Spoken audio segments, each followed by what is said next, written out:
Welcome to Teapot. I am your host, PJ, and I'm here with my co host, Makai, and we have a wonderful second episode for you today. We get down and talk about our black hair routine and how we wash and how many times we maintain it a week. And then we go into a conversation about DL men.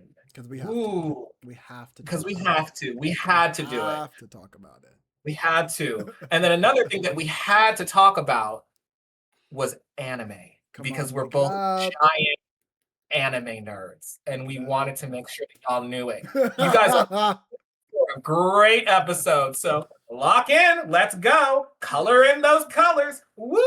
Let's go.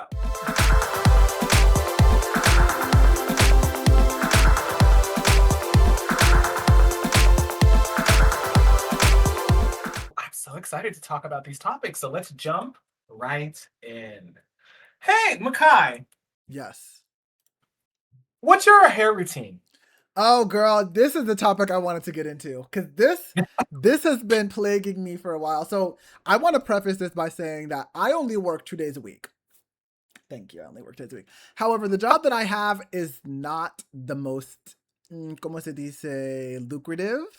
So I'm like just barely able to pay my bills. Barely as in like not really. I am like struggling. I have to gig in between. Anyway, so usually what I will do, I do once a week. I will do once a week wash day and I will do a deep condition, I'll do shampoo condition, deep condition, then I will go in and detangle with aloe vera or aloe vera gel and a little bit of like leave-in detangle, and then I'll do a twist out. Now, sometimes I'll do like a braid, I'll like braid it down. Sometimes I'll do bantu knots. But recently, I've gotten into just doing like, basically just doing like, basically just using like scrunchies. I saw this on TikTok, using scrunchies to basically like just section my hair and extend it, like stretch it all the way out with like two scrunchies, basically.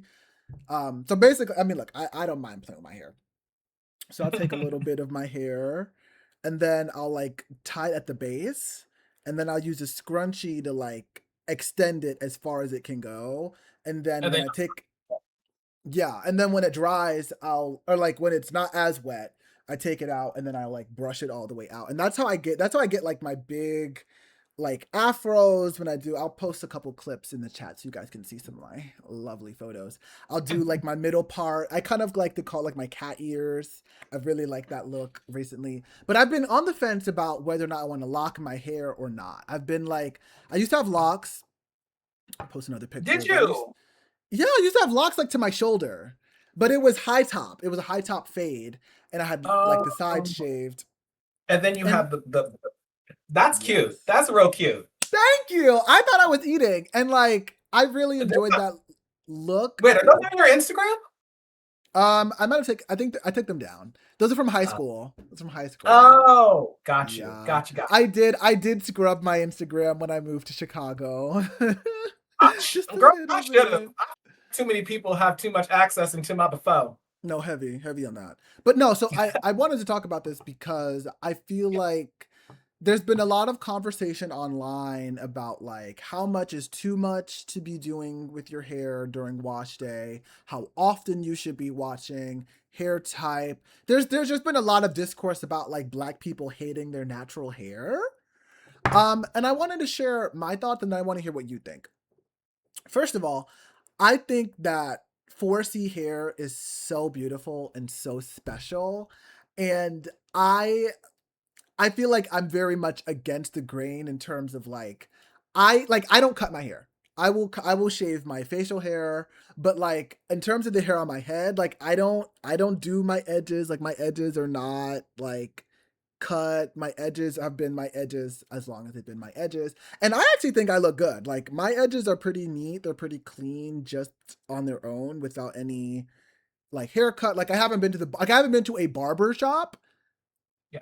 I did back. I can say this now because it's over and the episodes haven't aired. I can say this. I did background on a show. Oh, And for the show, yeah. thank you. And on the Tell me show, what it is on camera. I will tell you what it is on camera. But I did background for a show, and they gave me a haircut as a part of, like, it was fine Like a with me, real haircut or like a real haircut. They okay. gave me a real, I can bleep it out. It was so I Okay. was getting, they wanted me to do a scene where I was like in a barber shop, and I was getting my haircut on camera, and so they actually gave me a haircut, like they gave me a real barber gave me a haircut off camera, so that when I was on camera, an actor could give me a haircut. So that was the last time I'd actually gotten like an off the top of my head haircut, and that was maybe 6 months ago. But before that, I hadn't actually like did a full like cut since I buzzed my hair off in 2020, back when I was in depression era.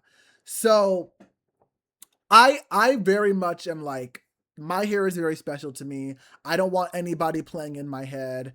I Yep. don't the barbershops can be very anxiety inducing for me, and I don't have the patience to act like I'm straight and act like I want to talk shit about women when I don't. I just don't, that's just never been my tea. I've always Yep. been uncomfortable in barbershops, even as a Yep. child. I'd Wait, literally like I would literally sit there and be mute, and they'd be trying to kiki and talk and be like, "Oh, no, no, no, what do you think? What do you think?" I would fall asleep in the chair. Big red flag. I would try to read a book. Like, it was, I do not like having people play in my head. So my hair is very important to me. So when I see online Black people talking about like, oh, I wish I could just shave it all off, and my hair is this and I can't, and it's too much, and what are the products? The products are this. It's just like, wash your damn hair. Do your damn hairstyle. Like, Black hair is just so versatile, and like, I mean, we can get into the Hollywood of it all and the working as a Black actor of it all, but models, I the want to hear icon. your thoughts about Black hair. I interesting hair journey. I've always liked having bigger, longer hair. That's always been my thing since I was a kid. I should have known I was trans as a kid because all I wanted was to have hair like this, like naturally. I don't yet, but that's all I wanted. And so going when I went into college in my undergrad, I had this giant fro, and I ended up cutting it off because I was the only person of color in my program, and I was getting really, really tired of the white kids putting their hands in my hair and then me Mm-mm, having to redo the app. mm-mm, And it was mm-mm, almost every single day that some white mm-mm, kid would be like, it just looks mm-mm, so soft, mm-mm, and just run mm-mm, their fingers through my mm-mm, hair. And then I mm-mm, had to sit there, as the mm-mm, person of color in an all white mm-mm. space being like, well, how do I react to this? Because I know that if I steal off and I slap the shit out of this person, I'm going to be in the wrong. I also was at an unhealed place in my life. You're triggering So me like right I was a now. little more ghetto at that point. Ooh, So like it really was one of those things where I could have swung at any time. you're Like, triggering me right now. I'm about to cry. Like this. Ooh, yeah, and I got to a point where I was just like, either I'm gonna swing on these people or I'm gonna cut this fucking hair off. yeah. I And hate so I that for got you. rid I'm of it. And sorry. I did the fade for a while. I did a couple of fun things with my hair. It was cool. I changed it up every year.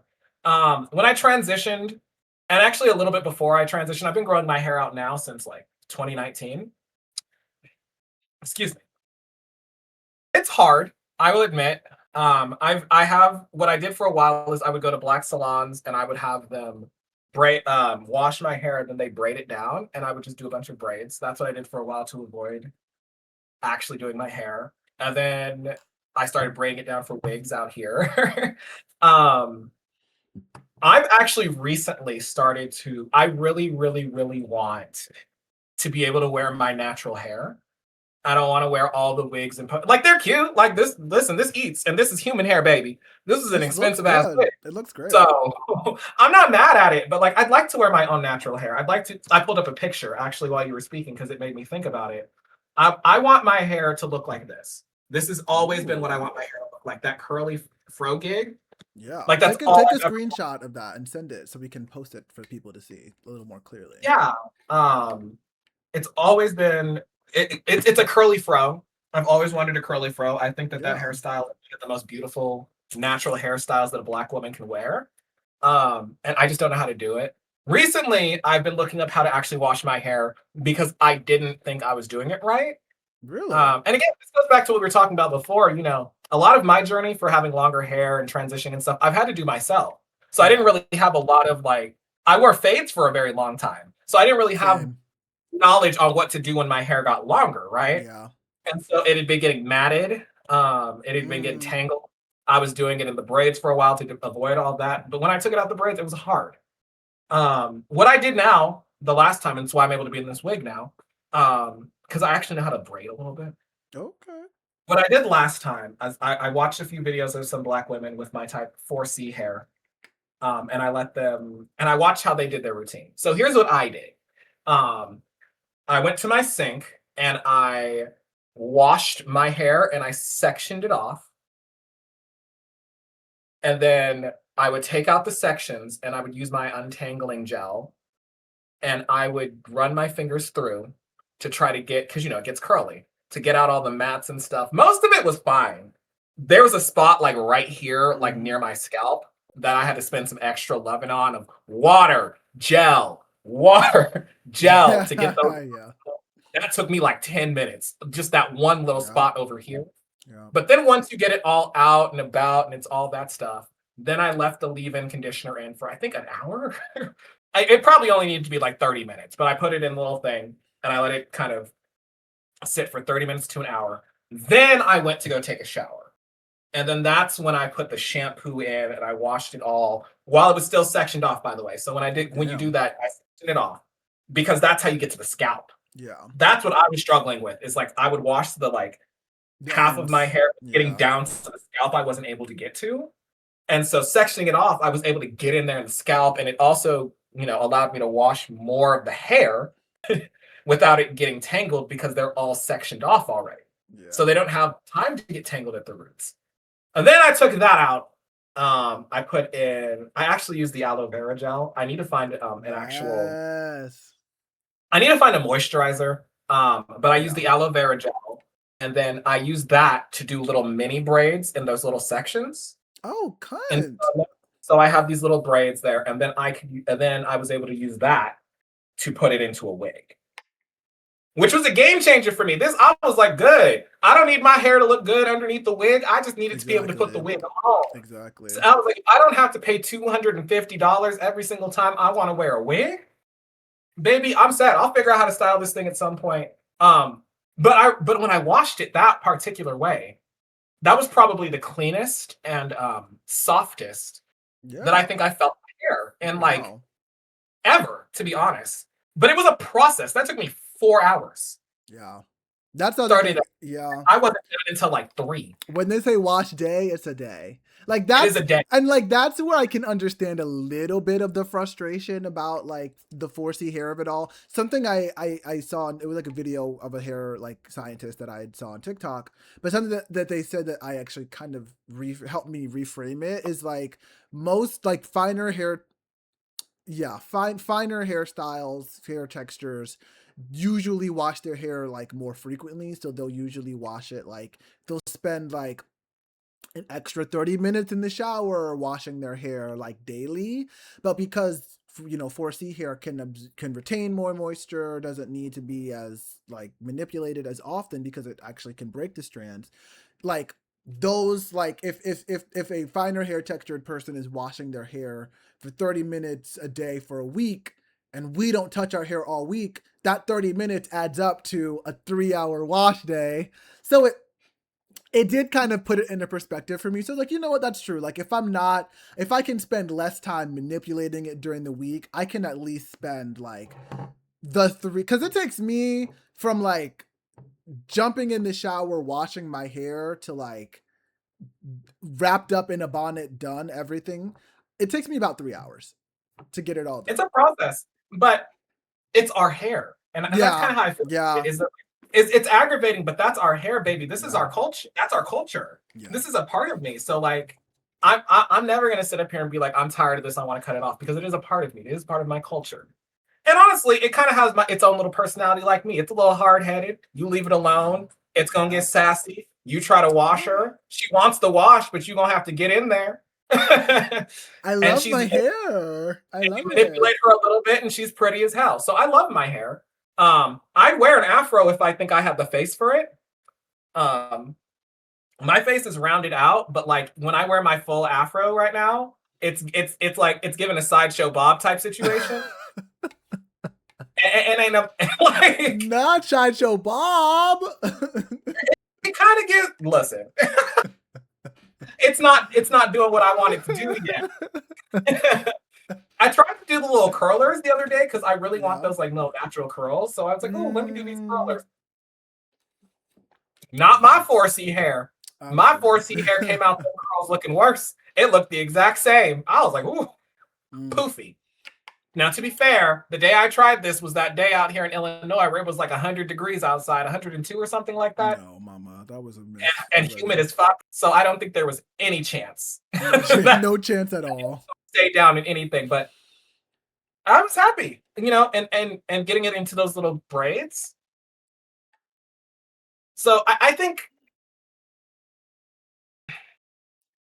the lazy way to do it is to cut it all off. Although I do think that there are some black women Oh. who have who have bald heads who are Oh yeah, gorgeous. I I think agree. of like I think of like Black Panther, but there are also like Ayanna Presley is a progressive congressperson who has alopecia, so she's bald. I think of Jada Pinkett Smith. Yeah. Um, there's another girl on one of the baddies But called here's the thing Egypt. I think, here's the thing I really love about black people and black hair specifically is like we can do it all. You know, and men, women, non-binary, like I feel like the expression that we are allowed with our hair, like black, this is I think this is, and this is I've really been like, because I really am like considering relocking my hair. Like I'm Mm, like, I'm literally like, am I gonna lock my hair before? Okay, so this isn't necessarily tea, but here it is. I'm going to Vegas next week. I'm going for my 25th birthday. Yes, I'll I'm maybe, 25. depending on when this comes out, I might throw some pictures in the chat, but or in the video. But I'm going to Vegas, and I'm like, I locked my hair for I went to Greece last year for a trip through our school. Yeah, um and I locked my hair for that because I was like, I'm gonna be out, it's gonna be hot, I just don't want to like, I want to look good the whole time I'm there, and I just like the idea of locking my hair. And I yeah, felt really good when I locked my hair last year. I felt really good. But when I came back, I unlocked it because I was like, it's fine. Like it was like it was like temporary. I just like palm rolled or yeah. whatever.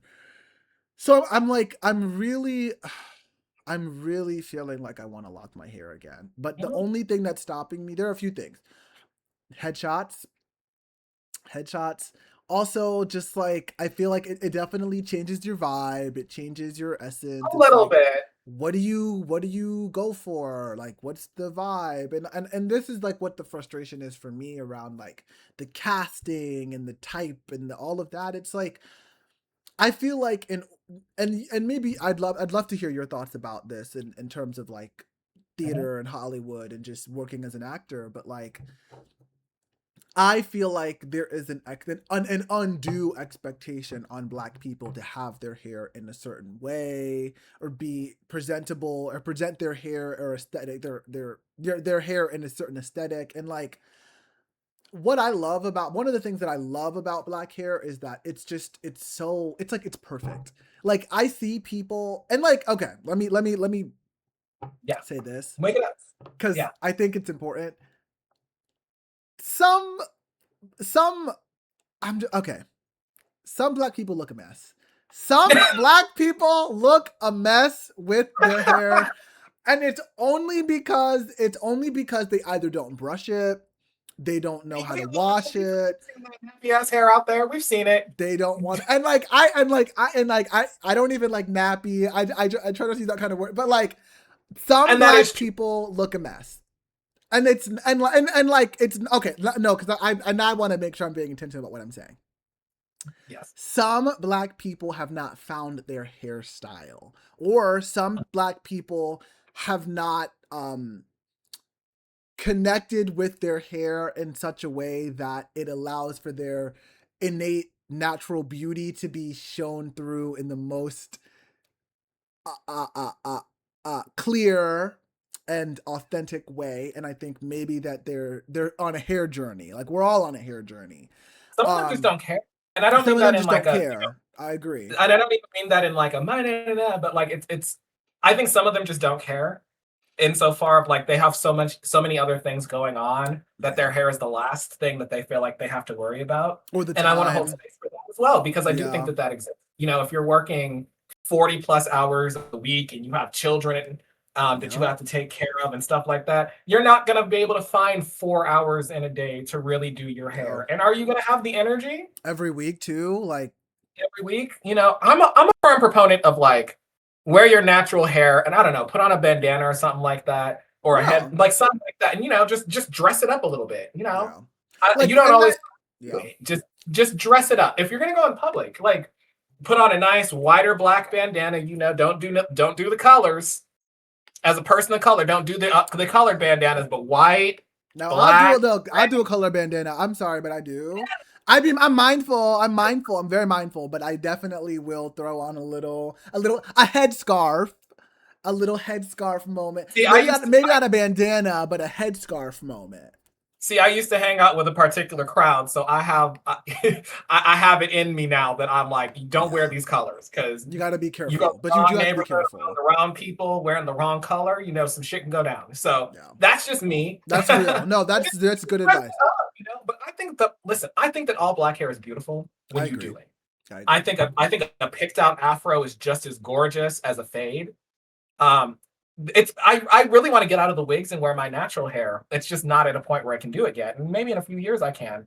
Because I feel like it's important to embrace our natural things, Yeah. such as our hair. I feel like I don't know. So growing up, let me not. I was around a particular energy that anytime the black women around me tried to wear their natural hair would bully them so thoroughly Yeah. that they would either get it straightened, braided, or Oh my put back god. on wigs. Yep. Um, and I would have, I'm trying to be intentional about how I say this. I would have these fights with this individual about it because I just felt like the way that he was speaking was disrespectful to black women and black hair Yeah. when you're comparing the black women in your life trying to do natural hair to like an Aunt Jemima or a mammy type and just consistently making fun of them and like I think at one point I heard I hate buckwheat. that. I was like, this I is hate that. unacceptable. This is It's unacceptable. You are a unacceptable. It's black man unacceptable. talking about a black woman's hair like that. You should Yeah. be supporting her. You should be You should be uplifting her. ashamed of yourself for doing that. Like, And and I watch that happen so often, yeah. so often that I'm at a point where like if my hair was at natural and beautiful like some of these black women, I'd wear it natural too, and I tell them all to kiss my ass. But I recognize that it is hard because there is an incentive structure for them to wear things that look more like this, right? More Yeah. long, slightly straight. If they want Straight. it a little curly, you know, the more European, Western civilization type style. Which I mean, yeah, we look good. We eat. Black people have naturally beautiful faces. We can eat at everything, but like the natural is also gorgeous. And I Yeah. wish we would stop letting these outside voices convince us that our Heavy natural on features that. are unattractive. Heavy on that. I wish we would just ignore them. Yeah. We don't, and that's my issue. I'm sorry, I'm in another tangent, but No, that's but my you're issue. right. For our natural features, like our face, the way our Yeah. bodies are built, whether Yeah. it be height, thigh size, butts, our facial structures, our hair, no matter what it is, we focus so much on what these people have to say about Yeah. us, about how these people comment on us. And Hmm. I wish as a culture we would put the middle finger up and be like, bitch, you don't have to think I'm cute. I think I'm cute. I do. And sitting out there as a trans woman, I think is the best way to practice what I preach. Mm. Because there are a lot of people, even black people, who will stare at me out in public every day with my natural hair, with the wig, or whatever. They may not think I'm cute. They may not think I'm attractive, but like I'm like, I don't care what you think. I think I'm cute. I think I'm attractive. I Yeah. love my natural hair. I love my wigs. You're not gonna bring me down because you're uninventive, and I just wit, or because you have cultural blind Biases. spots Yeah. and biases. You're not gonna bring me down. That sounds like you got work to do. I Yeah. love me, and I see, especially in black women spaces, that they do try to be like, I love me. Yeah. So fuck y'all. And I wish that that was a full culture thing. for everybody to just stop looking for approval from somebody else and just get that approval with yourself. Hell yeah. I agree. Well, you know what? I think we should take a break because that just, yeah, that's a lot. And I think we as a community have a lot of work to do in terms of like our own validation and not looking to other communities to validate us.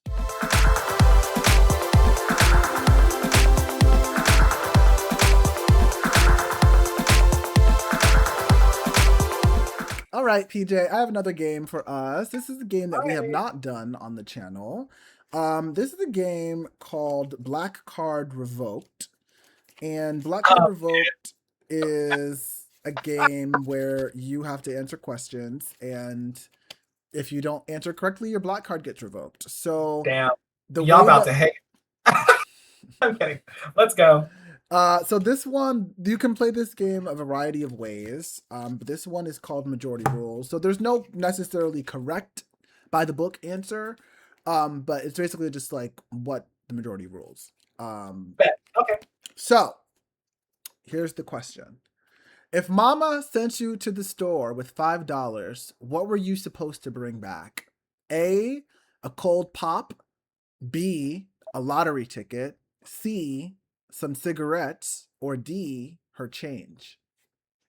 Her change. Yeah. If Mom sends you to the store, I don't know in what universe there is where you go to the store and your mother asks for something and you come back and you don't give her exactly what she asked for with the Because I'm change sitting up there, I was and the like, she's not receipt. going to buy like her cigarettes because you that's not going to happen. But I was, you know what she's going to tell you to do? And you better bring that damn change back. Yeah. And the receipt. And the receipt. And the receipt. So I can make sure you got everything you was supposed to get. Exactly. And the brand I asked for too, and not no upscale organic shit. No. Or I'm gonna send your ass back to get what I asked for. Exactly. Yeah, I've had this conversation before. We've been here. Okay. When are black folks most likely to change their voice? A, when a bill collector calls. B, at work. C, in front of white folks. Or D, at church. Ooh, in front of white folk. I was gonna say at work. That, I feel like at work. I feel like in front of it. It depends on what white folk. If it's just like out on the street and we're in mixed company, we be code switching whenever we get into the white spaces, and it's not necessarily about like. Yeah, I guess that's true. It's very much like I'm not a threat. I need you guys to know I'm not a threat. So I'm going to speak a little bit nicer and softer and quieter, so that you guys don't think I'm a threat. We all code switch. Yeah, this is my take on it. I think maybe I'm imagining my own life. I feel like nowadays, if it's mixed, if it's like the general public in mixed company, I feel like especially younger black people don't. I feel like younger black people tend to like stay in their own world. White people are around, like white people are gonna white people, whatever. Like it is what it is. But like I feel like at work, that's when black people really are like, okay, I gotta make sure that I get my money together. I don't want them to think I'm this, think I'm that. It's a shame. I hate that we have to code switch. This is like a historical precedent, code switching, and W.E.B. Du Bois talking about, the veil and double consciousness and all of these things. Like it's a part of our culture, but it's a little crazy. It is a little crazy. And especially when people start to meet like the real opinions, the real you, the non-code switch you, and they're like, oh my God, you're so different. Why do you act like that in public? Because whereas you like you, there could be somebody in the room who might be like, oh, this person did this or spoken this way, or might get scared, and we got to protect ourselves. Girl. But I don't like it. The aggressive word triggers me. That A word. Okay. The next question. Hold on. Some of these are a little dated. Okay. Here's one. What is the correct way to curve someone? A, bye-bye. B, don't come for me unless I send for you. C, nigga please. D, bye Felicia. Ooh.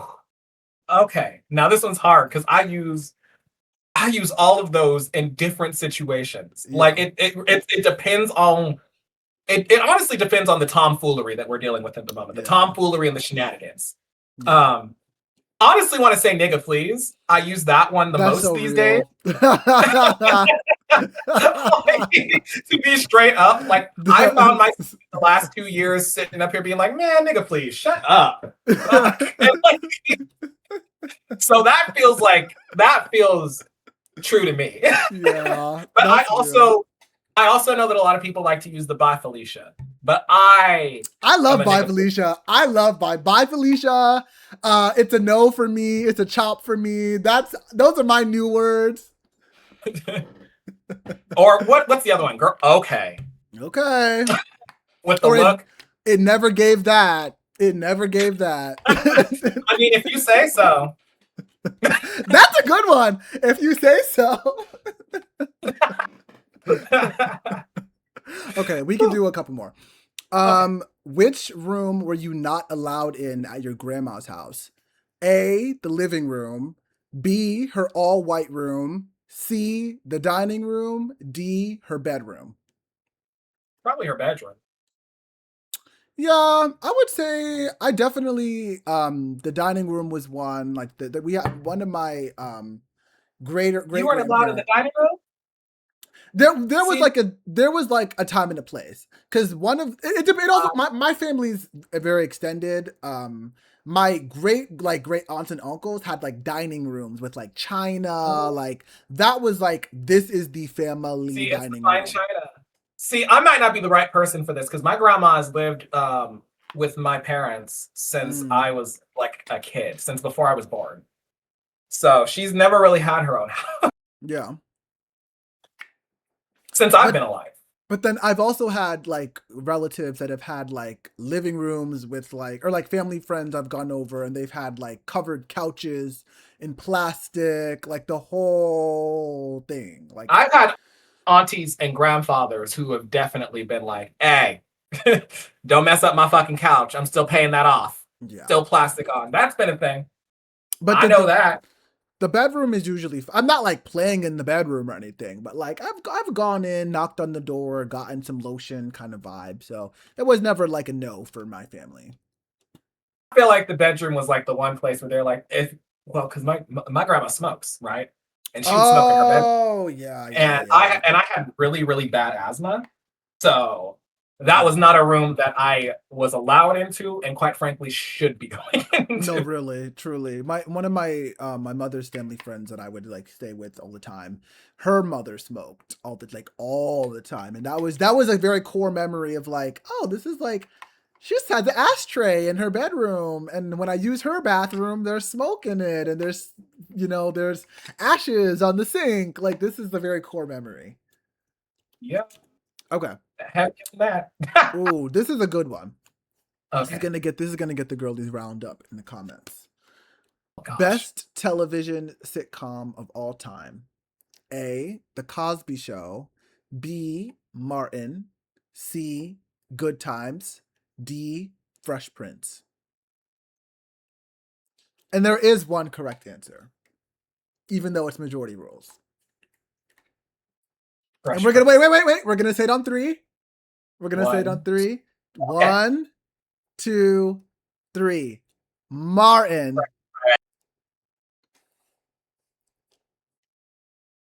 I was a Fresh Prince girl. I'm sorry. I'm sorry. That episode where Will's dad didn't want him and left, and he had that moment with Uncle Phil. I still cry at that like a child.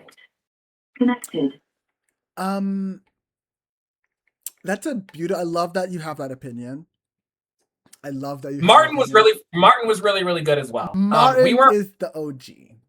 I was not raised on Good Times or The Me Cosby Show, neither. Me neither. so I don't have an opinion on those two. I did watch a little bit of Martin, but we watched a whole lot of Fresh Prince of Bel Air in my household. I would say the opposite. I watched a lot of Martin, and I've probably seen in my entire life maybe 10 episodes, maybe. 10 episodes of Fresh And then Prince, maybe. honest, and I'm a millennial, so like it was Fresh Prince of Bel-Air, but it was also like the Parkers. Yeah. Oh, the Parkers. Yep, the Parkers down. And the Wayans brothers as well. I didn't. Moesha was for me. I didn't. Moesha was my sister's show. Mm-hmm. I was gonna say, and the one that Brandy was in too. Yeah. Oh, and Sister. No, I never got into Sister. Really? What was it? What was it for me? It was Martin for sure. Definitely the Parkers. Girlfriends, of course. Oh my God, my mom and my sister loved Girlfriends. My mother loved Girlfriends. This is more recently. I would say maybe like in the last 2 years, Living Single.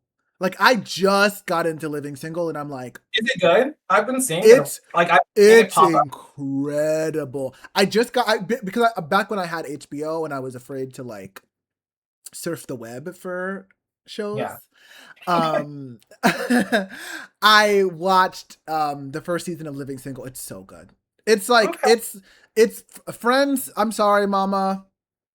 Never got into you, girl. Living Single is that girl. Okay, this will be the last one. All right, let's go. Last one. Okay.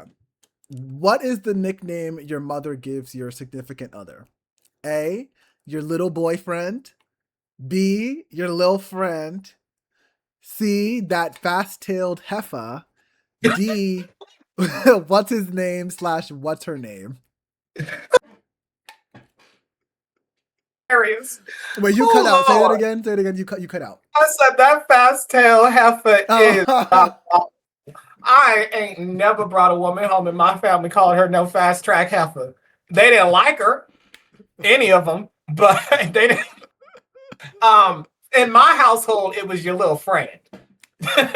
That's what your little boyfriend. It was always your little friend. Your little friend. What? Actually, think for me right now, it's what's his name? Like, oh, what's her name? Yeah. Oh, you're dating. You're still dating. What's his name? I'm like, yeah, his name, yeah. Like, you know his name. I told you his name. I'm gonna call them fast tail heifers. I'm gonna tell my little sister today. Don't you bring over no fast tail heifers. Tickle. Oh, that tickled me. That was so much fun. We gotta play that again on camera. Oh my God. All right. That is majority rules, PJ. What is our next topic? Oh man. Another thing I guess that can get your black card revoked. DL men. Are we really gonna have this conversation? Is I it think time? we need to. Okay. I think we need to. Go ahead and bring us in on that. So DL men.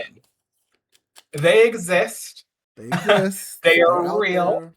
They're real. I am glad that now the society is aware of them.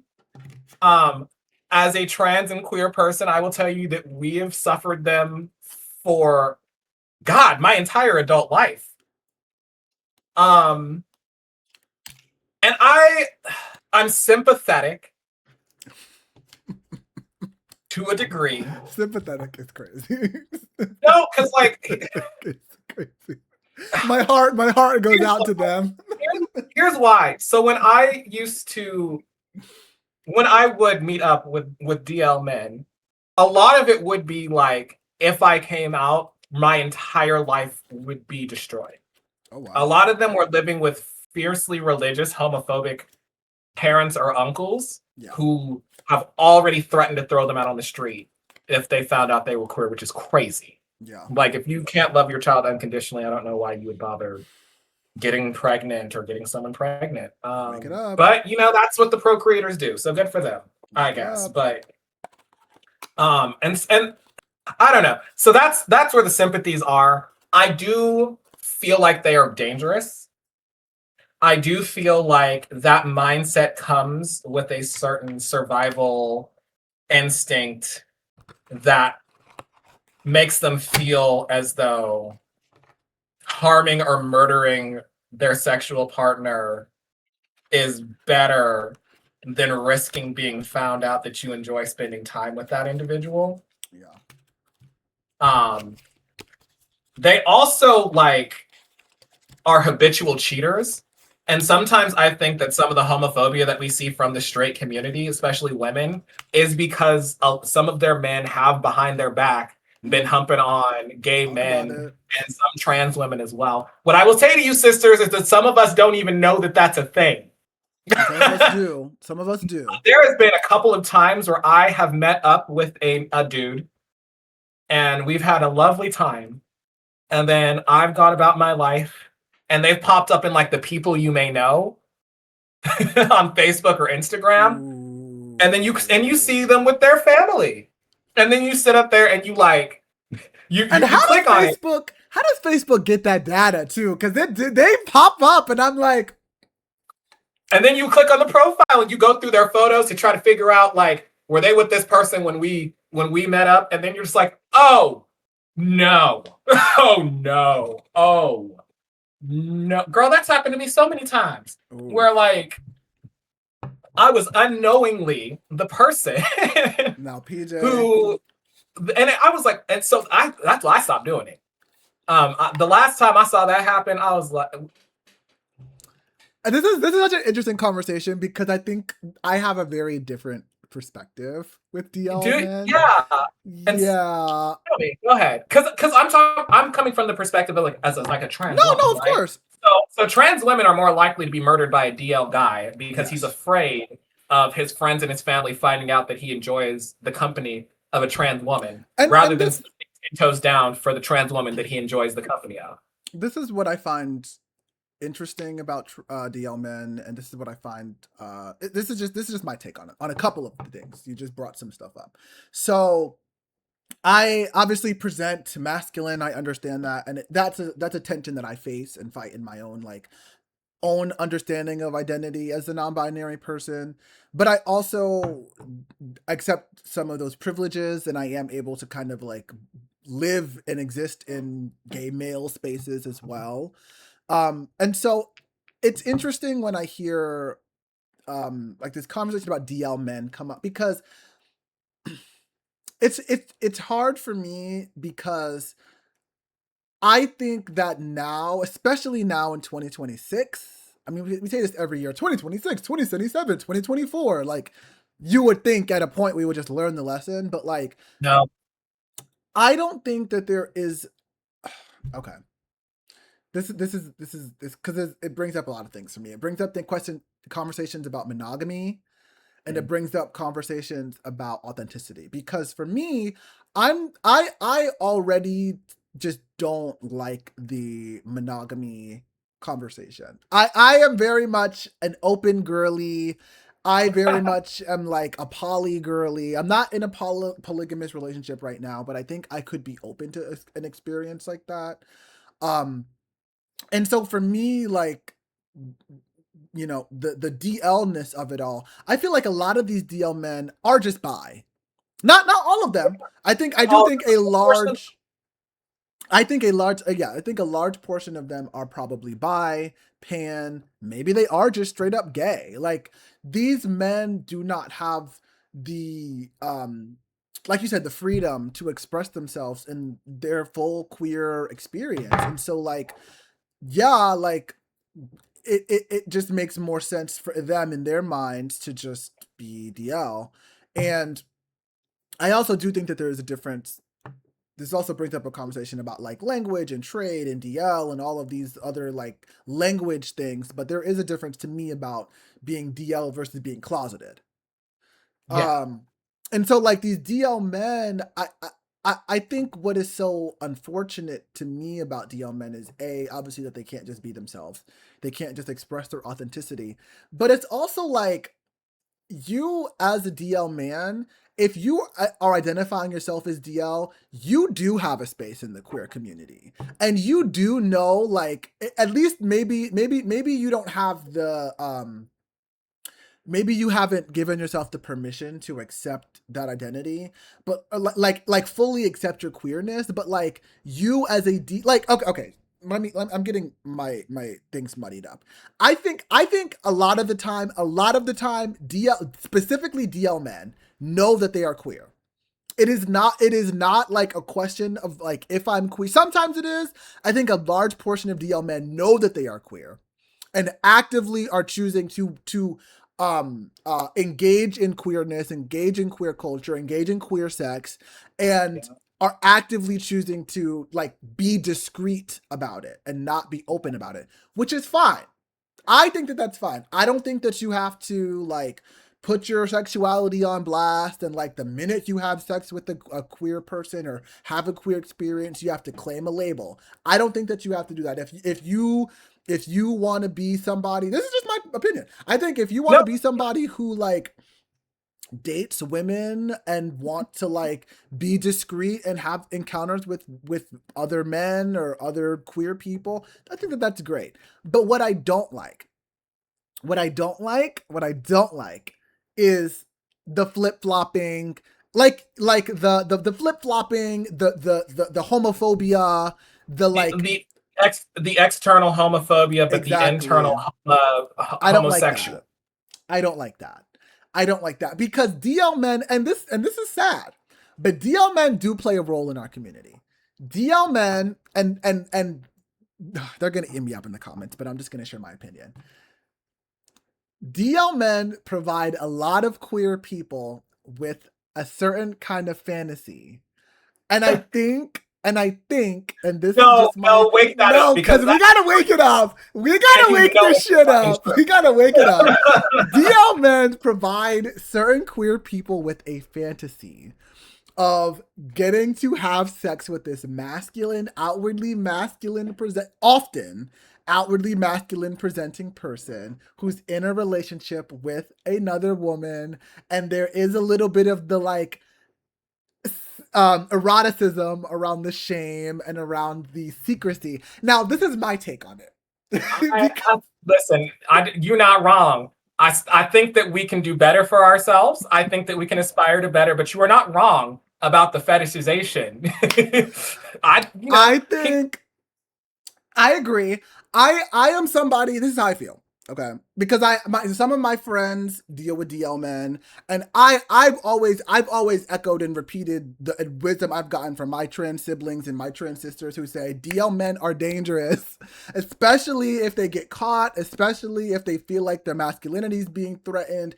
Like I have a friend. I stand on it, that I do think that they are dangerous to trans women, and I just want to be. DL men are not for us trans women. I'm gonna be so fucking for real for you. And gay men, I'm sorry, but gay men, you too. They're not that like. Don't think you're gonna turn this DL man. Do not try. Like it's scary. Like the fantasy is there. I get it. I understand. Here's how I measure it, and actually, because I've dealt with plenty of DL men, and if that man can't claim you in public. And it doesn't need to be like a social media post. I mean, like if you guys are walking out in public to get like McDonald's or something like that, and he can't treat you like you're his partner, leave that man alone. That is not somebody who wants to be in that type of relationship. If all you're doing is humping on that man, I'm not going to tell two grown consenting adults who and who they shouldn't hump on. He made that decision. If he has X or Y, Z at home, he's going to have to deal with that. He made that decision. Yeah. If you know that that's a thing and you still sleep with them, that's something you're going to have to deal with. If she says that you're going to have to see her for that, girl, then girl, you better knuckle up because you knew. But I think most of us just don't know. And I think that it's just not, I think it's not safe. And I think that if they can't, and especially if they have a partner and they can't rep you in public, leave that man alone. Leave him alone. And I say in terms of relationship, mindset like I can change him, or there's also this idea of like I can be the one he chooses. I can be the one that made him X, Y, and Z. Babe, let that shit go. Let that shit go. There's all these men behind you who are actually out queer, sexy, and see you for you, and will freaking. I don't understand why people want to play life on the hard mode. That's I think what it is. Like, why do we want to do life on like it's already hard? We're queer. We're already playing it on hard. Yeah. You don't need to play it on chaos mode. Like, that's real. That's so real. Like, and I do want to say, because you convinced me a little, not a lot, but I heard what you said, and I do think that there is space for DL men there. I think that there needs to be space for them to come out to feel like they can actually experiment with their queerness and to feel like they can come to terms with it. So I'm not saying that they should be excluded. I'm not saying that they're bad people. What I'm saying is that they're dangerous. Not all of them. Yes. But they present it's volatile. one of the dangers Yeah. for our community. One of the clearer dangers. They are the ones who do kill us. And that's the point I want to make, is that if you're with a DL guy, do be aware that there's a good chance that if it comes to light, he might do something that could harm you in order to save his own ass. And it's irrational because it gets found out anyway. And go ahead. I was gonna say, I think that's like the crux of the DL man conversation, because I think a lot of like you said, I think I do agree. I do think DL men do have a space in our community. I do think that there needs to be a space for men to at least just like discover who they are and not have to, because I think that's a big thing, is like, as soon as you're caught having a queer experience, to whatever extent, it's automatic label, automatic rejection. And like, I can understand wanting to have a little bit of grace and leeway with discovering identity. Can I say one thing too as well? No, go ahead, baby. I was gonna say, go. Sorry, I was gonna say, but I also just want to acknowledge, like, the situation in and of itself is a volatile situation. Like, I think part of the problem is that people who want to be in relationships with DL men or have sex with DL men want to ignore the volatility of the situation of interacting with somebody who is on, like, not the precipice of discovering themselves, because some DL men are just DL and are actively not, you know what I mean? But like, they want to ignore the volatility of the situation, ignore the chaos. Do you know how many gay people who have approached me within the last, since COVID actually, romanticizing what it would be like to like sleep with a Trump supporter as a queer person? Just weird. Like there have been so many, and like I'm like, I mean, you do you, babe, but like, I'm not gonna sleep with anybody who thinks that I shouldn't exist. That's masochism to me. Like that's a level of masochism and S&M that I'm just not into, you know? Like, oh, I'm gonna sleep with somebody who tomorrow might murder me or support somebody murdering me because they don't agree with my identity. They just think I'm hot. I think it's dangerous. I think that I think as a community, we have dangerous mindsets about relations sometimes. And I think that that's one of them, is that we will put on our rose-colored glasses with this fetishization of what it's like to turn a straight boy, when we should be looking at things objectively. This is a person who is struggling to figure out who he is. This is probably not someone that I can date, whether it be open, whether it be monogamous. I'm a monogamous girl. I tried the open thing, I think, once in my life, and I realized I'm very territorial. My inner crazy bitch comes out, so that's just not a gig for me. Yeah, and that's fine. I think, but you have to know that about yourself. And also, don't cheat on a partner because you're trying to go through sexual exploration. Yeah. Let that person go and let them find someone else. Yeah, heavy on that. That's so. But also, I was gonna say, this is a question.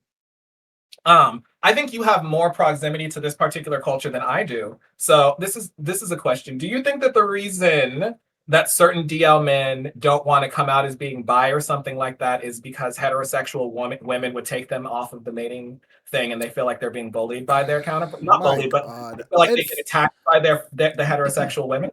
I mean, yes. I mean, that's the obvious. Yes. I mean, of course. I think it's just unfortunate, because I believe that everyone should just be able to be whoever and like whoever and sleep with whoever and date whoever. And so, like, I don't understand why it's cool for women to sleep with and kiss on other women, but when their man or some male that they're interested in says that they have similar thoughts or similar experiences, it's a deal breaker. It's because like, when women kiss other women or women are sexual with other women, it's seen through the male gaze.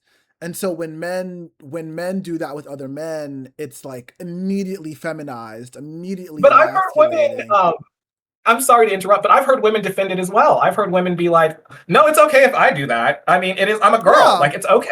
Exactly, but like that's fucking gay. It's like, it's gay both ways, honey. It's gay. You had a gay moment.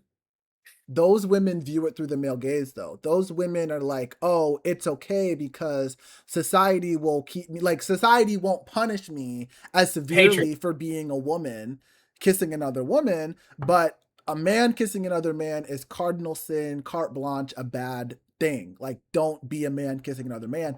But with women, it's fine. And I think that's a little shady. I've also and like I don't know everything about lesbian culture, but like some of the discourse around it that I've heard from lesbian women is like, you know, straight women, like sometimes straight women try on bisexuality, try on lesbianism, and like when there are queer women who are very much into other women, very much like full hard stop not into men, and they are having these interactions with these cis women, these straight women, women, I'm not the best person to speak on this, but like Then women have a different Then should connection men to be each allowed to do the other. same thing without being judged? Exactly. Do we think that that would get rid of the repression?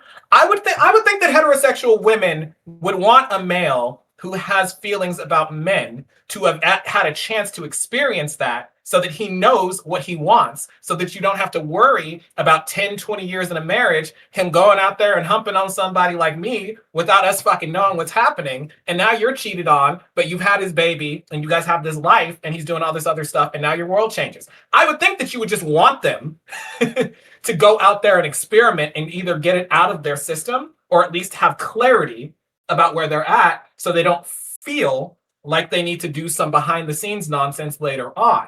That would be the smart thing to do for me.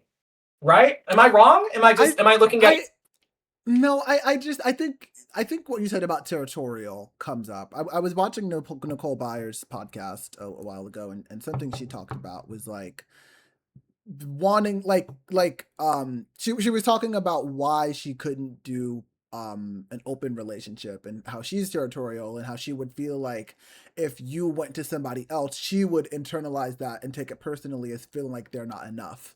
And that's something that gosh, I've had to negotiate in my open relationship is like when I'm having and I think this is a part of a larger conversation, but first let's just take a little break.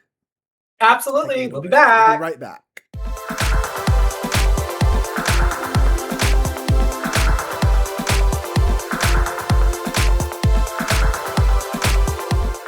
So I was saying in our last segment that I think that this is a part of a larger conversation about like sex versus romance and like relationship orientation, because I feel like everybody should try everything. I think that everybody should try everything sexually, and I can also understand That how they're like comfortable. that they want to try.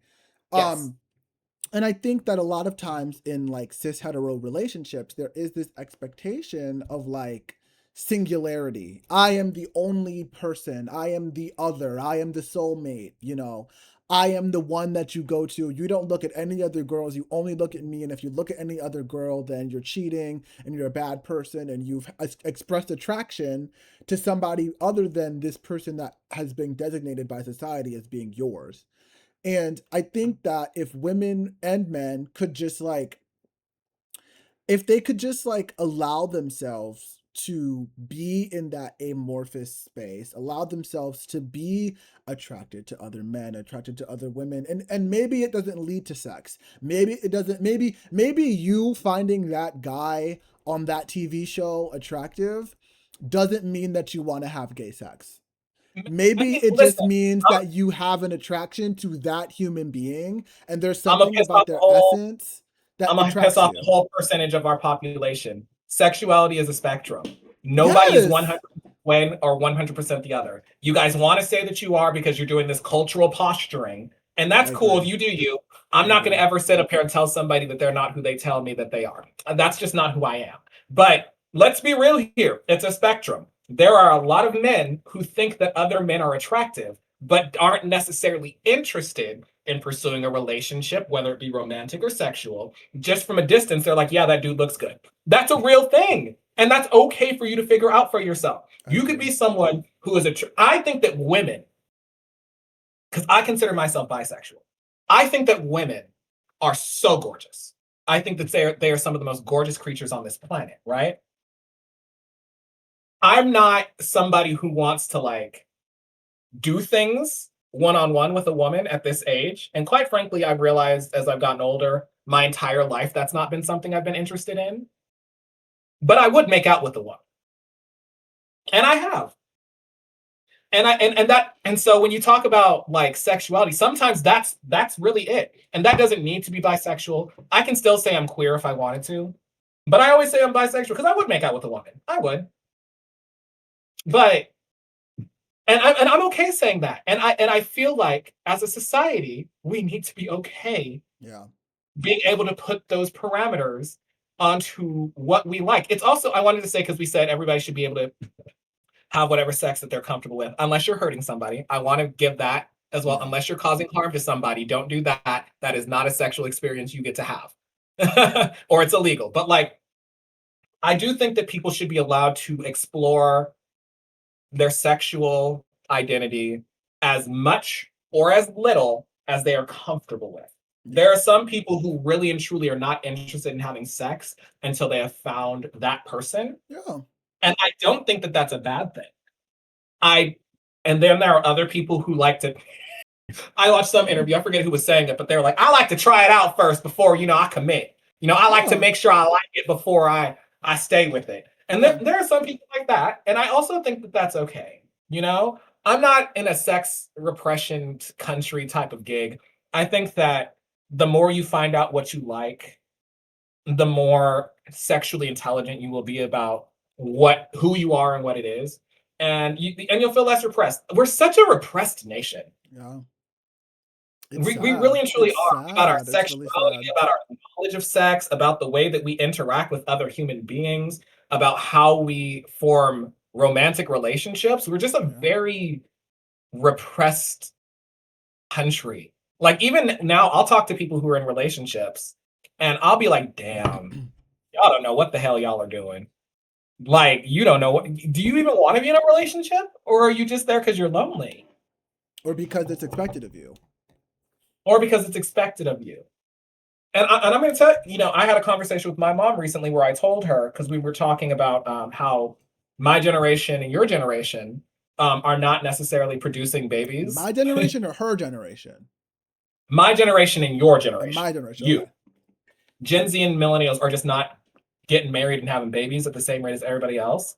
Yeah. And I had to tell them, it's because we grow up watching all of you people be in these expected relationships where you've been unhappy and you fight all the time and y'all don't even really like each other like that. But you committed your life to them and you're not going to divorce them because, you've already committed to them. And whether it be for religious reasons or some people just don't want to pay an alimony, that's what it is. And we've watched you guys be unhappy for so long that we were like, we're not fucking doing that. And the economy sucks. So like... The economy sucks. It's unsafe for most children. And like y'all, we watched you guys be happy. Why would we commit to that? I couldn't even close my eyes and imagine a world where I had a child right now. My mother had me at 16. I could not close my eyes and imagine having a child in my life at almost 25 years old. Oh my God, I'm getting old. Oh my God. But at almost 25, I cannot imagine your face. There's a time in my life where I had always said that, because I've always had really strong maternal instincts. I used to joke that I don't all the time. I used to be like, I don't hate kids, or I don't like kids. I have no maternal instincts. And then I started teaching kids, and I realized that I'm really, really good with kids. And I have a certain maternal instincts when it comes to them, right? Paternal, maternal, it doesn't fucking matter. And I've always wanted to have like one or two. I would never, never, never attempt to adopt a child in the society that exists today. I would never. No. Not right now. Not right now. I could adopt in a couple years. I don't know what I'd be able to do for a kid right now. Like, I can't protect them out there because there is a sect of this country who would believe that just because they would have like someone like me as a mother, they should be bullied, attacked, put down, maybe even killed. And like, I'm not always going to be there to protect them. And I'm a trans woman. I don't fight like a man. If a dude comes at like one of my children all aggressive like, and my guy isn't there, and I try to stand up to them, I'm gonna get folded. So if I and so I don't know. Pull out the Yeah, I gun. mean that's what we're gonna. That's what you have to do. But like, I don't know if I can protect a child in this world as it exists at this moment, and I don't. And even if I could protect them, I'm not sure that I can provide for them in the economy that we have. And by the way, that's me from a transgender perspective, the transpective, if you will. I have a shit ton of straight women friends who say the exact same things to me. Yeah. They also feel like they're really they're highly educated and they're career women, and the idea of having like a man who may not make as much as she does come into their space and try to command them like he's some boss is also not appealing to them. The trad wife thing that they're trying to do is just, Yeah. at least to the women that I talk to in my life, that's not appealing to them. And so they're just not, they're living with their homegirls. Yeah. Well, you know what, PJ? I think that this was a great conversation about sexuality. But I do want to bring I want to switch topics here. Okay. I'm gonna ask. I know the answer, but I want you to answer on camera. Do you watch anime? Are you an anime consumer? Yeah. Oh, Okay. do I have it? No. Girl, long time. Long time. I was watching animes when you still got bullied for watching anime back in the 2000s, the early 2000s. I was a Naruto girl, Inuyasha, Sailor Moon. Yes. Okay, wait, hold on. Yep. I didn't know the Inuyasha Sailor Moon of it all, because first of all I want to mention One Piece Heroines for the people watching at home. One Piece Heroines, if you have not watched this new episode, it's like, I guess they're doing like a mini series in the One Piece universe following Nami, one of the side characters in One Piece. It is so good. Like I cannot wait. I fell behind in the first 100 episodes. Behind? Oh, and like the first 100, somewhere around the time that they went to like the reindeer's home, the first or second time. Girl, I fell behind, and I was like, "There are too many episodes. It's 1,000 something." Ooh. No, because you represent a very important population of our country, and I want to name this because I think it's important. If you are not watching One Piece, you are only getting half the story. Oh my God. You need to watch. I'm gonna tell you something that one of my closest friends, Carolyn. Shout out to Carolyn. One of my closest friends. She was a One Piece hater. She was like, it's too many episodes. I can't watch it. I can't get into it. I looked, and this is somebody who has completed all of Naruto, all of Shippuden, all of My Hero. I looked at her in her face. I said, if you want to continue to be my friend, you will watch this series.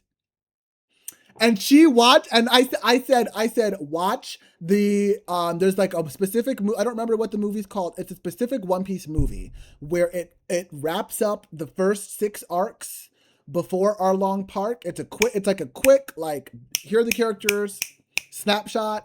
Once you get to Arlong Park, get to Alabasta. And you're locked in. Okay? Because it gets good. You have to watch the show to get I'm not opposed to watching the show, but like I've already gone through all the Naruto. I just finished the fucking fairy tale. I just finished My Hero, Dawn to Dawn. Like there's so many things. What did you think? We got to talk about it. Hold on.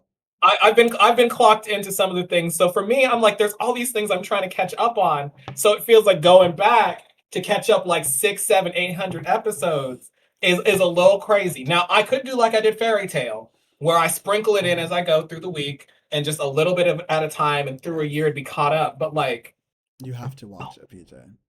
It's because the next big 3 is that my partner has never we've both seen One Piece, but he's never seen Bleach, and so now I'm trying to introduce him to Bleach. What? That's crazy. Bleach. This is my thing about Bleach, and maybe I'm just from a different generation watching it post like its peak. Bleach is okay. Bleach is good. I watched it. I watched all of Bleach. It was good. Naruto. Okay, I see that. I see that seal. Yes. So I was a Naruto girl. That for me. That's like the best anime that I've ever watched thus far. Just finished. Not like I would say. I think, when did I finish Naruto? I finished Shippuden. I think maybe in March of this year, and then I watched all of Boruto fairly recently, like April, May. So You or caught the up on first this? half. Yeah, it's okay. It's good. I I'm kind of caught up. So here, I'm a piss off anime fans. I'm the dub girl. Go ahead. That's Go ahead. fine. That's fine. No, I'm giving, I'm giving the fans a few that's seconds to be fine. like, not this bitch being like she only watches a And dub. and I and watch. let's wake this up. Although to be This is the fair, real when I tea. watched all of Shippuden, I watched that shit sub. So for me, if I feel like an anime is worth sitting down and actually like locking in on, then I would watch the subs. But unlike the rest of y'all, this is like my everyday. Like I don't really watch like real people cartoons or like some of the other shows. Like Yeah. as I'm going about my day doing X, Y, and Z, I always have anime on in the background. So I don't have time. So while I'm doing like cleaning or cooking and things like that, I don't have time to just lock in and focus on subtitles. So I don't. I do the dubs. They're There's more nothing. accessible. I want to speak on this because I don't think there's nothing wrong with the dubs. There is absolutely nothing wrong with the dubs. Well, some People of them dubs. No, actually, some of them. No, actually, let me wake that up because some of them do suck. But there's nothing if you just want to consume it to just like get the story, see what the vibe is. Everyone's talking about it. There's nothing wrong with the dubs. There are some anime where I'm like, maybe the sub is worth it. Like I was watching what's the one? Black Clover. Black Clover sub the sub of Black Clover eats. The dub of Black Clover, it's not horrible, but it's I don't not mind the dub. awesome. I I know a don't lot mind of people. it. Honestly, I know a lot of people don't like the dub because they feel like Austin's voice is annoying. I'm like, I I feel didn't like think all of that. this. Like, I was a Dragon Ball Z girly, so I'm used to Oh just yeah. random screaming throughout a whole episode. You Yeah. know? Yeah. But I will And say a sub that like recently that I not this was a while. I would say maybe last year, 2 years ago, Inuyasha. I got through. Inuyasha was one of the first animes that like I really got into. That Eating. It was crazy to me that eating. we have conversations about the big three animes all the time, and nobody And ever shows Inuyasha. Inuyasha on mute? That's crazy. Holding that shit down for years. That freaking the Adult Swim Toonami, bitch. I watched that for freaking Inuyasha. Yeah, it's Fuck are good. you talking about? It's Inuyasha good. and Cowboy Bebop. Those were my That's two. good. That's a good one too. I haven't seen Cowboy Bebop I'm in showing him years. I'm showing him Cowboy Bebop now as well because he never watched it. And I was like, you never watched What? Cowboy? Oh, girl, I'm gonna That's show a him Cowboy, classic. and then I'm gonna show him Trigun because they just made the new Trigun, and I want to see. Ooh, see, this is my anime blind spot. The Okay, so let me. I'm gonna tell you mine, and then I want to ask you my favorite like genre of anime or like the kind of animes. I love shonen, obviously like the popular classic shonen. I love a romance anime. I love a romance. I love like a slice of life. I love a fantasy, like high fantasy. The sci-fi, like I've not seen Neon Evangelion. That's like on my list. I haven't seen Trigun. I haven't seen what's the one with the drill and the Oh, Gurren Lagann. I haven't seen Gurren Lagann. I tried the first like couple episodes and then I was like, it's okay. Gurren, I got bored during, and Yeah, I know that people really swear by it, they and I didn't do. think it was a bad anime. I just got bored. I got bored. I got bored. I no, I love a good romance anime. I watch your. Have you watched Your Lie in April? Yes. Girl, love It's that been a anime. while, but I love Cried like a it. bitch. Yeah. Cried like a Yeah. bitch. My God, that Yeah. ending ate me up. Ain't no spoilers up in here, but I will say that ending. Whoo! Great anime. Great anime. I've It's a always been good one. like, I like a good shonen. I like a good shonen. I love a good shonen. I like Or a good shoujo. fan service anime. I'm bad. I love a good fan service anime. It depends on a few things because There's I some don't that are too mind the much. Like, fan Prison School serve. was too much. Which one? Prison School was too much for me. Did I watch Prison School? I don't think I watched Prison School. That one was all like S&M, like men getting beaten and spit on and stuff by these Oh, I big don't. titted women. I was like, this is a little bit outside of what I like. I might have seen Prison School. I don't remember if I've seen Prison School. How do you feel about Seven Deadly Sins? So I actually need to finish Seven Deadly Sins. When I was watching it with my best friend, we loved the show, but I did not finish it yet, Okay. and I haven't had a desire to finish it yet either. It's okay. It's Um, good. I don't know. Here's my hot take is that I'm not usually someone who finishes an anime because I've been burned by the endings of anime so much that I usually like to just keep Girl. the positive reinforcement. When it gets to the Girl. last season, I may not watch it That's so corny. That's because I just don't want them to so fuck it up. I mean, corny. they fucked it No. up all the time. They Mm-mm. always fuck up endings. I watch so many animes where I'm like, damn, if I didn't watch this last episode, I'd have said this anime was the best of all No, time. this is the thing. Here's the truth. The truth is you have to sit with the ending. The endings might suck. The endings might not feel great because you finished it, but you have to. I did not love the My Hero ending. In fact, I fucking hated it. I fucking hated it. I was pissed. I was pissed off. It was not a good ending. I didn't like it. I didn't mind like the no fuck it. Spoiler alert. Spoiler beat. I'm raising the alarm. Spoiler alert. If you don't want to hear about the spoilers for My Hero, get off now. They should have kept Izuku with his powers. Izuku did not. That fucking part. That part. Did not say that shit again. It. Did not. That was crazy. And then he wasn't a fucking hero for years. And then they were like, "Here's the little suit for you." I was like, "Fuck this." Fuck that. Fuck that. So up until that moment there, I was like, "Ooh, this is a perfect ending." And then all that shit happened. I was like, "What is this?" I didn't love it. I didn't love it. It's like he done lost the Avatar state. Like, I don't know. I didn't love it. I don't know. But I thought everything else considered, I actually enjoyed My Hero Academia. Just not that last Me too. Just even that last arc was so. I love that last arc, but like the decision that last little bit. Okay, and you know what? Look, I have mixed feelings about it because I also understand, like, yes, we started the show with we literally got that first season, no powers for Izuku, fine, and then we get we get his journey. He goes through school. But I don't know. It was a little disappointing, especially when we knew what his peak, like he hadn't even peaked yet. Like if we were gonna continue in this world, or we were gonna do an after the fact, a retrospective, like the fact that he didn't even get his suit, like, I don't know. It's just like there are iconic heroes without superpowers. Batman obviously comes to mind. Obviously is number one. If we were going to give, that's not what this was. Exactly. If we were gonna get like a no superhero, like a hero who becomes a hero without powers, we could have gotten that without the one for all of it all. Like it just felt incredibly unsatisfying to have our hero be at their peak. Just make the anime about Lemillion. If he was going to end up being the number one at the end of it, just make the fucking anime about Lemillion. Because the original, what I enjoyed about this anime is that it was saying that somebody who was powerless, through the help of somebody else and mentorship, can gain the powers to rise to the top. So for me, they destroyed the entire thesis of the entire show by at the end being like, and then he lost his powers and had to be normal, even though he did great things. But it's okay because they gave him a super suit. I was like, okay. If he wasn't even going to be the fucking top hero at the end of all this, then what did we go through all of this for? When the intro was, this is the story about how I became the number one hero. Well, when were you number? Now, wake that up. Wake it up. Because why would they even? It was billed as him being the number one hero at the end. When was he the number one? When he didn't even. It was Lemillion.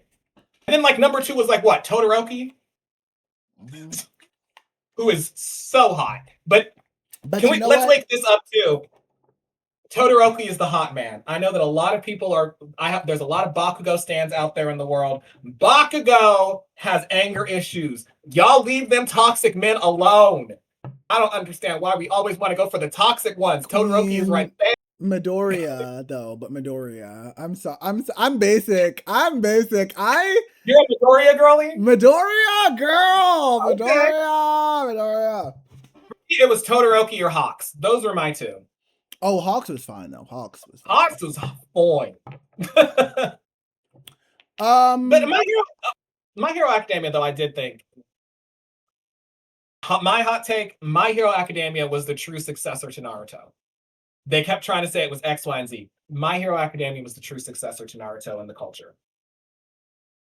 Maybe. With the impact that it had. I would I I don't know. I don't know if I'd say that. I think at that so time when sure. it was still running, it was the inheritor of the Naruto brand of shonen, right? It was the one that everybody was like, yeah, comes from kind of nothing and nobody fucks with it, like Yeah, at the top. maybe. I think it was the spiritual successor to a Naruto. I don't know what that is right now. I'm trying to figure it out. There is an anime that I really love right now, if you can tell. I have a Demon Slayer poster somewhere in the world. Demon Slayer, we're catching up on. To me, Demon Slayer is now standing as the new inheritor of the Naruto brand of anime. Now Demon Slayer's taken that. That's true. I think Demon Slayer's taking the Bleach spot. I was going to say, to be fair, it's probably closer to Bleach than Naruto. I don't know if we have a Naruto right now. Maybe Black Clover, but some people don't like Black Clover. I would argue Black Clover is probably the closest thing. Because I can't say Jujutsu Kaisen, because to me, Jujutsu Kaisen also feels like a successor to Bleach. I'm gonna tell you something right now about Jujutsu Kaisen. That anime is scary, girl. I'm not a big horror diva. Jujutsu Kaisen is scary. It's scary. You ain't ever watched Attack on Titan? No, I didn't finish Attack on Titan, girl. It's scary. It's scary. I stopped after the second season. I thought it was a good anime, but I was like, ooh. See, I get invested in characters, right? So when they die, I feel it. So like an Attack on Titans, or what was this? I watched the entirety of this anime called Akame ga Kill. Yes, Akame ga Kill. That's a good one. That was the worst decision for the type of show how I watch shows. I should not have watched that show. I was upset every week. That was actually a good show. That show had me stressed, sad, crying, cussing out the TV. Oh my! I hated the ending. The ending was rough. Oh man! Here, I'm gonna give you two because you said you like romance. I'm gonna give you two queer romance animes. Oh yeah. To watch, to look at, and we're gonna talk about them when you get a chance to. Okay. The first one is called Number 9. Oh girl! Girl! You've seen Number 9? Wake it up! Wake it up! Come on, get into it. Yes. And then the second one is Given. Oh, I think it's on my wait. Let me I think I might have seen Given, but I just need to double check. Those are the two for me that I think are like the best queer boy love animes that exist. Girl. Yes, I have. Okay, come on. Let's talk about it. It's been a while though. I'm not like not top of mind, but I have seen both of these animes. I liked Given a lot. I was really messing with Given. I was like, where's season 2? I was like, where's season 2 at? Well, so do you have a Crunchyroll? I don't have a Crunchyroll. If you get a Crunchyroll, or if you're nice, I'll give you mine. They actually have 2 or 3 movies now at this point. All of them on Crunchyroll. Girl, we gotta give me that Crunchyroll. Please give me that Crunchyroll after this. So yeah, the first movie is on there. I just watched To the Sea, and then there's a movie after that we still have to watch. Please give me that Crunchyroll after this, Diva, because I need to get on this anime DT right now. Given is, to me, the best queer anime that exists. I actually, wow. I'm doing like a album of sorts of covers that I may not release, but I'm doing it for myself. And one of the songs that I've covered, maybe if y'all are lucky, I'll tell you what. If you guys comment enough that there's interest, maybe I'll release it. I actually have a cover recording of me singing the English version of Fuyu of the first one, the first song that they did in the main series. I might have to rewatch it then.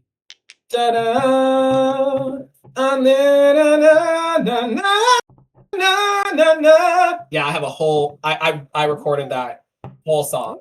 Okay. So I have, and it's actually my best cover. It is my favorite. Yep. So maybe if you guys like it enough, if we have enough Given fans up here, maybe I'll give y'all a little. Wake it up in the chat. Come on, wake it up.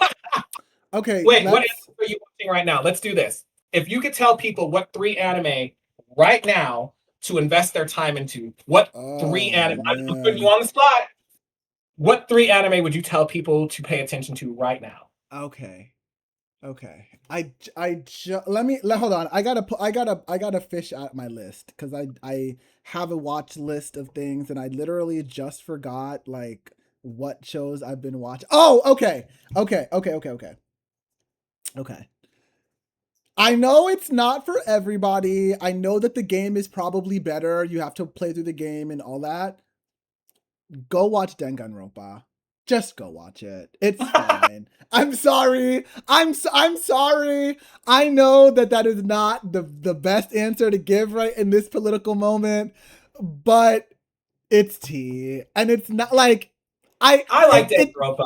it challenges, and then I no, because here's the truth. I watched the anime. The anime isn't that bad. It does like give you the taste of it. I watched people do let's plays of the second and third game, and that was way better. Go watch Shonix. Shonix is a black woman. I'm in like I can't watch white people play games. I just can't anymore. But Shonix does a let's play of all 3. I watched her part 2 and part 3 let's plays of the game of the second and third game. So good. But the anime is pretty good. That's one I'd say watch. I'd also say Birdie Wing. Birdie Wing is a really good, it's a golf anime. It's about I think the girls might actually be like queer. It's like queer lesbian, it's like lesbian coded queer-ish anime about 2 golf players. It's actually really good in that world of like romance slice of life. And then I am also gonna say for number 3, it's not an anime, but it's a cartoon. Okay. Miraculous Ladybug. You Okay. need hold on. I gotta get my monologue out. All right. Folks at Space home, is yours, babe. viewers at home, if you're not watching Miraculous Ladybug, what are you doing? You need to go watch Miraculous Ladybug. It is the best cartoon of all time. I'm just kidding. Not of all time, but it's queer. It's queer. It has queer characters. It is up there for me. Like I am like, Gen Z cartoon watcher, obviously Adventure Time, obviously Steven Universe, obviously Owl House. It's up there. It is honestly for me, it is up there. So go watch Miraculous Ladybug. What about you, PJ? I have 3 that I've really enjoyed in the last year that I think everybody needs to look at. Number 1, Given. Whether or not you're queer, watch Given. I It might is rewatch it, Loki. beautiful anime. It is so good. It'll make you laugh. It'll make you cry. It has a beautiful romance story. Trigger warning: it does talk about suicide and alcoholism. So if that's something that's a trigger for you, that may not be it. It was a trigger for me, and I made it through okay. But not everybody's trauma is the same. So just know yourself. But if you can, beautiful anime. One of the best. One of my favorites, straight up. Number 2, Mashal. How do you spell that? Mashle. It is a hilarious anime about a muscle guy in a world of magic who has to try to survive and thrive within this world of magic as a magicless person who is too strong for his own good. And it's hilarious because he goes into these battles of people using all this magic and he just uses his fist. And he just is like, muscle magic this, and it's just him punching. So, like, and the opening song from Mashal is one of the best openers that I've heard in the modern day. Straight up. It is so addictive. If you like the Don Didon opening, then you'll like the love Don Didon opening. And then here's one, because we were talking about sports anime, and I was like, oh, bet. Blue Lock. If you haven't watched Blue Lock, I've heard of Blue Lock. It is so fucking good. Is it the soccer one, right? That's the soccer one. Oh, that's on my radar. I gotta watch it then. I'm not a soccer girl, so I didn't know how I was gonna feel about it. But my God, is that anime good? It's intense. It leaves you on the edge of your seat. You really feel for these people. Yeah. It is one of the best ones. Like for me, it's if you ever watch Haikyuu. Girl, Haikyuu took me on a ride. It's about as good I won't say the story's similar, but it's as Kokoro no good. Basket, wake it up. Kokoro no Basket, Kuroko's basketball. wake it up on that one. Can I tell? This may be a hot take, but I enjoy sports animes way more Me than I too. actually enjoy. Me too. I agree. That is not a hot take. I agree. I won't sit down and watch basketball, but I'll watch all the basketball anime. Period. Okay, PJ, I love this. Y'all go get those recommendations. I think maybe we should pick one or two of each other's and like watch an episode or two and come back with thoughts. We'll see. But let's take a break and then we'll be back with our tea tales and closing out. Bye.